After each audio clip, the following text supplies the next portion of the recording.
साईं जपो, साईं जपो, सुख ही सुख होगा। साईं जपो, सुख ही सुख होगा।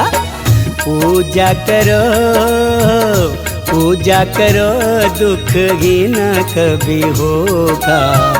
पूजा करो, दुख ही न कभी होगा। साईं जपो, सुख ही सुख होगा। पूजा करो, दुख ही न कभी होगा।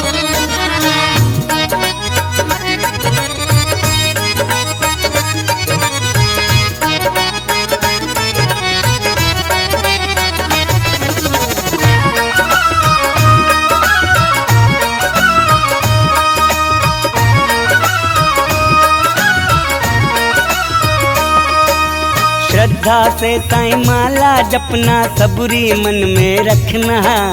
विश्वास की बाती बन के भक्ति रस में जलना।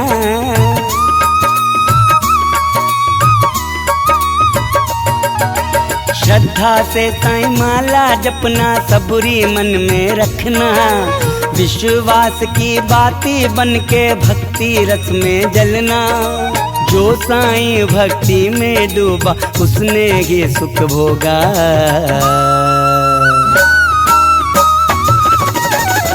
साईं जपो, साईं जपो, सुख ही सुख होगा। पूजा करो, दुख ही न कभी होगा। साईं जपो, सुख ही सुख होगा। पूजा करो, दुख ही न कभी होगा।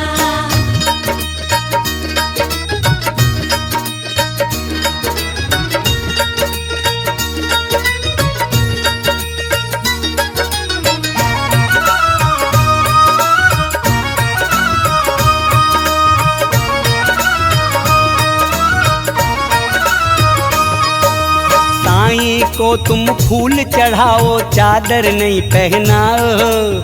साईं के नैनों से अपने नैना रोज मिलाओ।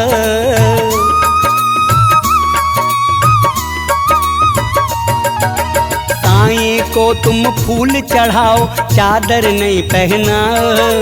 साईं के नैनों से अपने नैना रोज मिलाओ। नैन मिला के चैन जो पाया, तब मेरा मन बोला।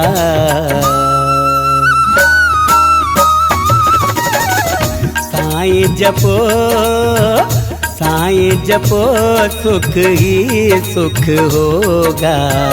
पूजा करो, दुख ही न कभी होगा। साईं जपो, सुख ही सुख होगा। पूजा करो, दुख ही न कभी होगा।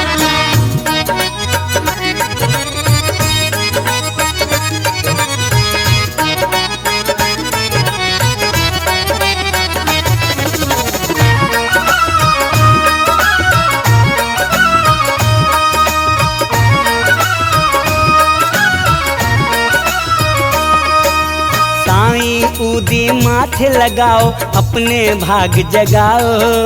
बीमारी और दुख तकलीफें अपनी दूर भगाओ।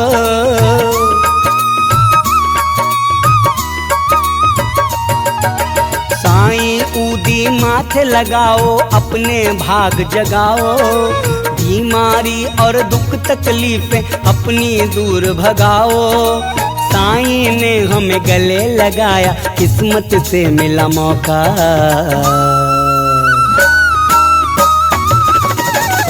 साईं जपो, साईं जपो, सुख ही सुख होगा। पूजा करो, दुख ही न कभी होगा। साईं जपो, सुख ही सुख होगा। पूजा करो, दुख ही न कभी होगा।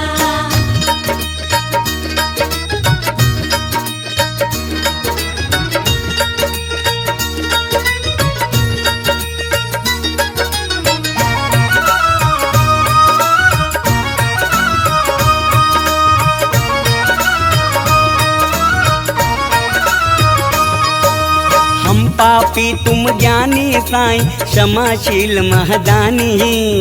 कैसे तेरे दर पे आए, ले पापी परछाई साईं।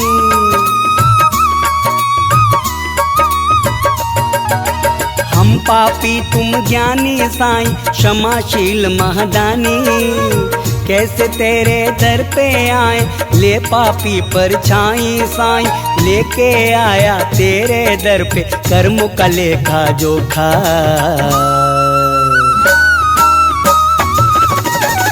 साईं जपो, साईं जपो, सुख ही सुख होगा।